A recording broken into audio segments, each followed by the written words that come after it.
हाँ तो प्यारे साथियों, कैसे हैं आप सभी। उम्मीद करते हैं आप सभी की बोर्ड एग्जाम की तैयारी जो है अच्छे तरीके से चल रही होगी और आप लोग इस समय एकदम स्वस्थ मस्त होंगे।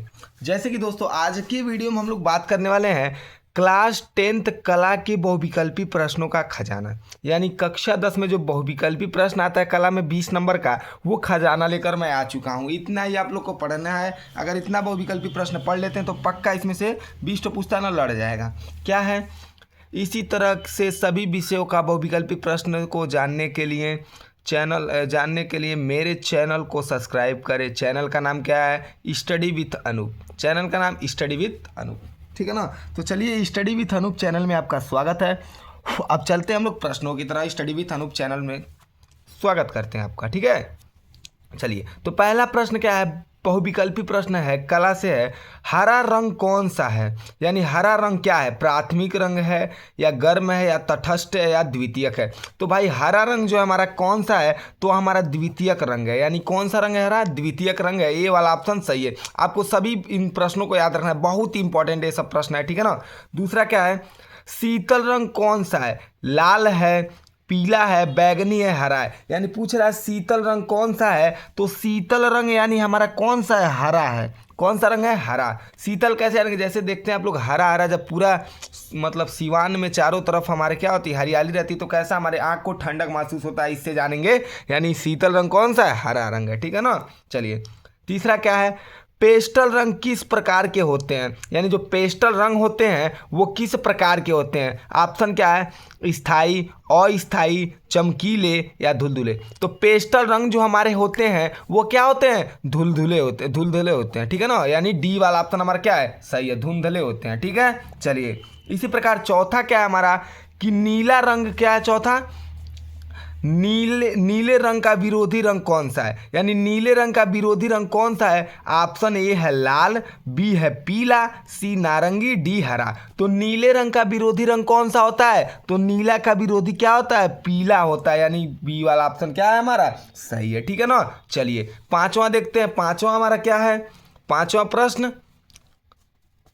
पांचवा देखिए। पांचवा है, कौन सी पेंसिल से खींची गई रेखा अधिक काली होती है? यानी पूछ रहा है कौन सी पेंसिल से खींची गई रेखा अधिक काली होती है?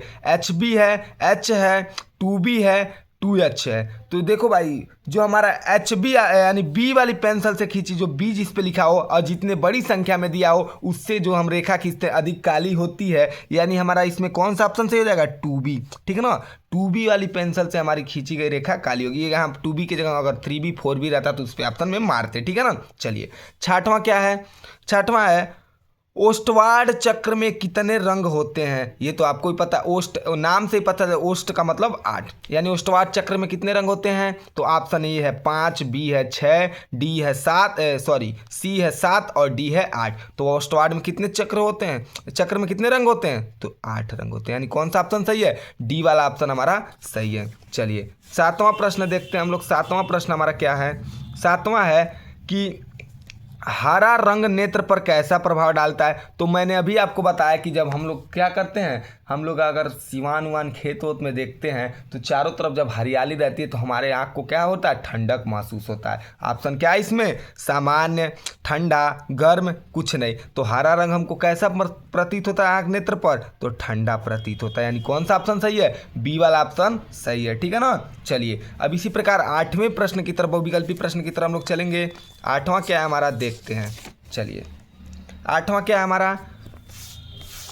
आठवां है, इंद्रधनुष में कितने रंग होते हैं? तो इंद्रधनुष में कितने रंग होते हैं? ऑप्शन ए है 5, बी है 6, सी है 8, डी है 7।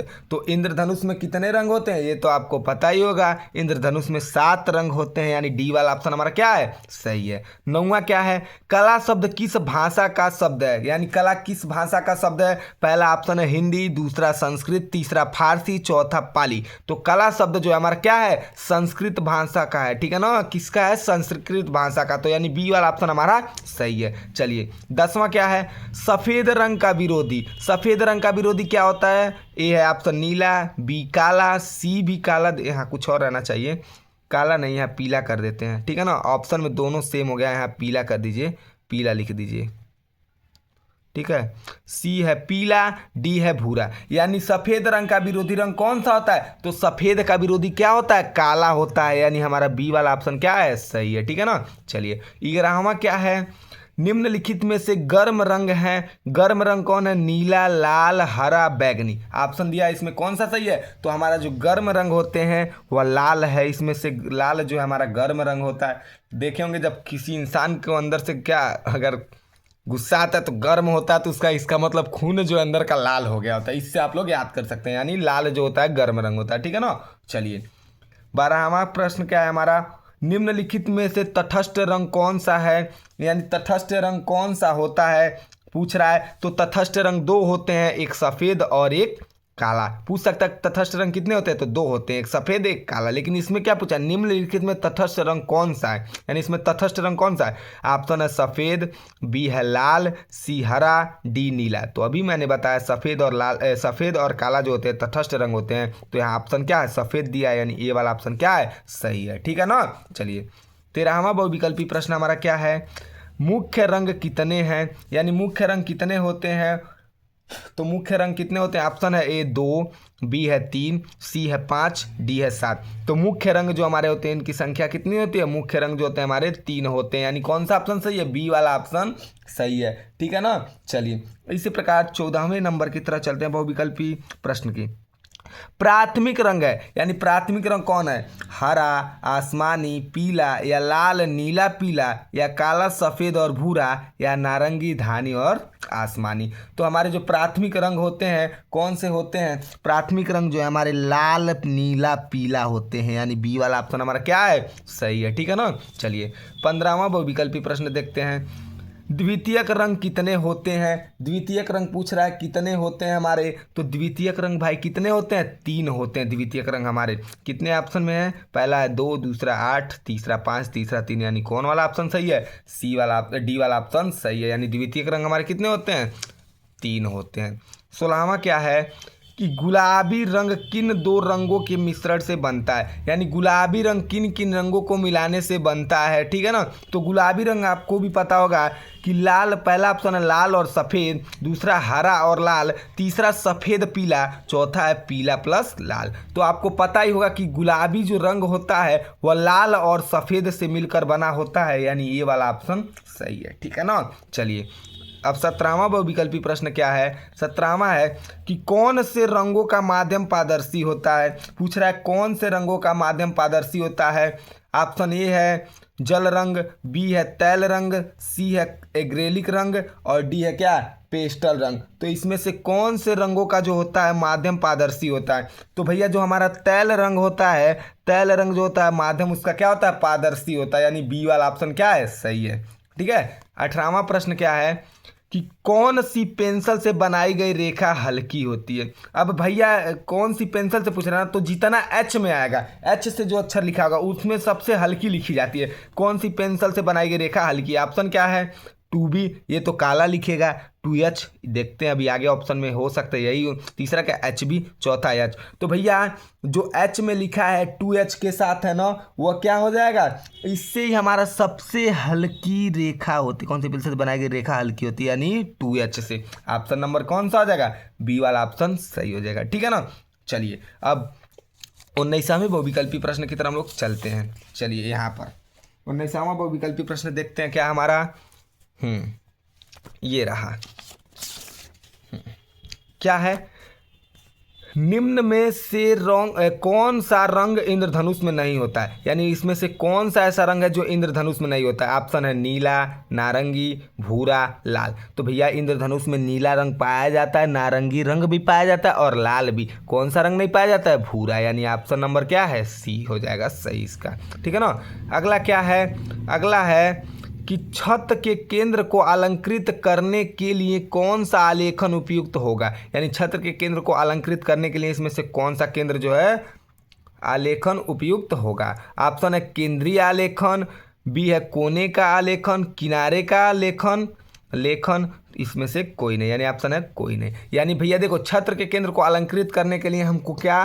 केंद्रीय आलेखन की आवश्यकता होती है। ठीक है ना। यानी ए वाला ऑप्शन हमारा क्या है? सही है। ठीक है। चलिए अब 21वें नंबर चलते हैं। बनावट क्या है, बनावट की दृष्टि से आलेखन कितने प्रकार के होते हैं? तो भैया बनावट की दृष्टि से ऑप्शन क्या है, 4, 2, 3, 7। यानी बनावट की दृष्टि से जो हमारा आलेखन होता है भैया वो 3 प्रकार के होते हैं, यानी ये सी वाला ऑप्शन क्या हमारा सही है। 22वां क्या है, निम्न किन 2 रंगों के मिश्रण से नारंगी रंग बनता है? यानी कौन कौन रंग मिलाएं तो हमारा नारंगी रंग प्राप्त होता है? ऑप्शन है लाल प्लस सफ़ेद, भैया इससे नहीं होगा। हरा प्लस लाल, इससे भी नहीं मिलता है। सफ़ेद प्लस पीला, इससे भी नहीं मिलता है। पीला प्लस लाल, यानी पीला प्लस लाल मिलाने से हमको क्या मिलता है, नारंगी रंग बनता है हमारा, ठीक है ना। चलिए अब 23वें प्रश्न की तरफ हम लोग क्या करते हैं, आगे बढ़ते हैं। 23वां क्या है, इनमें से कौन सा खनिज रंग नहीं है? पूछ रहा है इसमें खनिज रंग कौन सा नहीं है? तो खनिज रंग ऑप्शन ए है एक्रेलिक, बी है गेरू, सी है रामरज, पेवड़ी, डी है ऑप्शन, ठीक है। तो इसमें से पूछ रहा है खनिज रंग नहीं है, तो भैया जो एक्रेलिक है वो हमारा खनिज रंग नहीं होता, यानी ये वाला ऑप्शन क्या है, सही है। चलो 24वां देखते हैं क्या है, सबसे महीन ब्रश निम्न में से कौन सा है? तो भैया जिसका सबसे छोटा नंबर इसमें वही तो सबसे महीन ब्रश है। आप 6 नंबर, बी है 1 नंबर, सी है 4 नंबर, डी है 2 नंबर। तो 1 नंबर जो होता है सबसे महीन ब्रश होता है, ठीक है ना। चलिए अब 25वां बहुविकल्पी प्रश्न क्या है, बिना ब्रश की सहायता से कौन सा रंग लगाया जा सकता है? बिना ब्रश ना लगाए फिर भी वो पेंट अमर रंग हम लोग लगा सकते हैं। इसमें कौन सा वो रंग है?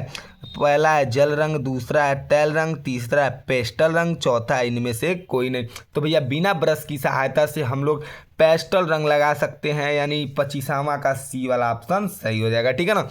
26वां क्या है कि निम्न में से सबसे अधिक मोटा ब्रश कौन सा है? सबसे अधिक मोटा ब्रश भैया जिसका नंबर जितना अधिक है, 6 नंबर, 1 नंबर, 2 नंबर, 4। तो भैया 6 नंबर ही तो होगा इसका ऑप्शन, यानी 26वां का कौन सा ऑप्शन सही हो जाएगा? 26 का हो जाएगा ए वाला ऑप्शन सही हो जाएगा, ठीक है ना।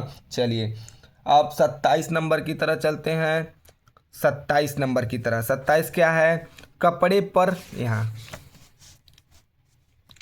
कपड़े पर पेंटिंग हेतु कौन सा रंग सर्वाधिक उपयुक्त होता है? यानी कपड़े को पेंट करते समय सबसे ज़्यादा कौन सा रंग उपयुक्त होता है? एक्रेलिक रंग, पेस्टल रंग, जल रंग, तैल रंग। यानी इसमें कौन सा ऐसा रंग है जो कपड़े को बनाते उसमें पेंटिंग करते समय सबसे ज़्यादा यूज होता है, ठीक है ना। तो इसका क्या है भैया, जो हमारा एक्रेलिक रंग होता है कपड़े को सर्वाधिक यूज किया जाता है पेंट करने में, यानी रंग करने में, ठीक है ना। चलिए अब 28 नंबर का क्या है, 28 नंबर का हमारा है इधर। 28 नंबर क्या है कि चित्रकला में कितने अंग माने जाते हैं? चित्रकला में कितने अंग माने जाते हैं? ऑप्शन ए है 5, बी है ए है 4, बी है 5, सी है 6 और डी है 7। तो चित्रकला में कितने अंग माने जाते हैं भाई? चित्रकला में हमारे 6 अंग माने जाते हैं, यानी डी सी वाला ऑप्शन हमारा क्या है, सही है, ठीक है ना। चलिए इसी प्रकार 29वें नंबर के बहुविकल्पी प्रश्न की तरफ हम लोग बढ़ेंगे। 29वां बहुविकल्पी प्रश्न हमारा क्या है देखते हैं, ठीक है ना। चलिए अब 29 नंबर का बहुविकल्पी प्रश्न क्या है, सूर्य के रश्मियों में कितने रंग पाए जाते हैं? यानी पे जाते नहीं, पाए जाते हैं रहना चाहिए। सूर्य के रश्मियों में कितने रंग पाए जाते हैं? पे लिखा है, ठीक है ना, पे नहीं पाए जाते हैं। सूर्य की रश्मियों में कितने रंग पाए जाते हैं? तो सूर्य के यानी सूर्य की जो किरण होती हैं वह जब उसमें कितने रंग पाए जाते हैं इसकी बात कर रहा है। तो भाई सूर्य की हमको भी पता है कि सूर्य के किरण में कितने रंग पाए जाते हैं। ऑप्शन है 12, 18, 7, 9। तो कितने रंग? 7 रंग पाए जाते हैं, यानी हमारा सी वाला ऑप्शन क्या है, सही है, ठीक है ना। इसी प्रकार अगला क्या है कि कौन सा आकार लेखन के लिए उपयुक्त नहीं है? यानी इसमें कौन सा ऐसा आकार है जो आलेखन के लिए आकार लेखन के लिए उपयुक्त नहीं है? ऑप्शन ए है वर्ग, बी है त्रिभुज, सी है वृत्त, डी है कोण। ये नहीं है ये, ठीक है। तो इसमें भाई देखो जो हमारा कोण होता है, कोण, ये हमारा लेखन के लिए उपयुक्त नहीं होता, यानी डी वाला ऑप्शन हमारा क्या है, सही है, ठीक है ना। इसी प्रकार अगला है 31 नंबर का, क्या सरल रेखा लयात्मक होती है? सरल रेखा जो होती है लयात्मक होती है? तो ऑप्शन ए है हाँ, बी है नहीं, सी है कह नहीं सकते, डी इनमें से कोई नहीं। तो भैया जो हमारा सरल रेखा होता है वह लयात्मक नहीं होता, यानी हमारा डी वाला ऑप्शन क्या है, सही है। तो देखो भाई हम लोग 31 बहुविकल्पी प्रश्न को जान चुके हैं जो कि किससे, चित्रकला से। बहुत ही इंपॉर्टेंट है 31 बहुविकल्पी भाई, बहुत ही इंपॉर्टेंट है, ठीक है ना। इससे आपको बोर्ड एग्जाम में 100% का देखने को मिले मिलेगा बहुविकल्पी प्रश्न चित्रकला के पेपर के दिन, ठीक है ना। चलो आगे देखो भाई, यदि क्या है, यदि आपको हिंदी, साइंस, मैथ के विषय को लेकर किसी भी प्रकार का डाउट हो तो हमसे ज़रूर शेयर करें। अत्यधिक जानकारी के लिए भाई नंबर तो हमारा यहाँ पर पड़ा ही है 63 93 57 93 47। आगे क्या है, जय माँ Saraswati study with Anoop channel का नाम है भैया। तो आप लोग को भाई, आप लोग के लिए इतना मेहनत किया जा रहा है तो कम से कम भाई आप लोग का फ़र्ज़ बनता है कि वीडियो को लाइक, भाई लाइक हो गया, कमेंट हो गया, COMMENT लाइक कमेंट हो गया भाई, शेयर कर दिया करिए भाई वीडियो को आप लोग, और सब्सक्राइब तो भाई कहना ही नहीं है, अब सब्सक्राइब वीडियो को करिए तभी ना भाई, इतना मेहनत किया जा रहा है आप लोग के लिए। अगर आप लोग लाइक कमेंट शेयर सब्सक्राइब नहीं करेंगे तो हम लोग को क्या महत्व रह जाएगा इसमें वीडियो को बनाने में और आप लोग तक पहुंचाने में। तो कम से कम भाई लाइक शेयर कमेंट कीजिए, ठीक है ना। तो चलिए ठीक है, उम्मीद करते हैं आप लोग को ये बहुविकल्पी प्रश्न अच्छे तरीके से समझ आया होगा। अब जब अगले वीडियो में आएंगे तो कुछ और इंपॉर्टेंट प्रश्नों को लेकर आएंगे हम लोग, ठीक है ना। तब तक के लिए भाई इस वीडियो में जय हिंद जय भारत।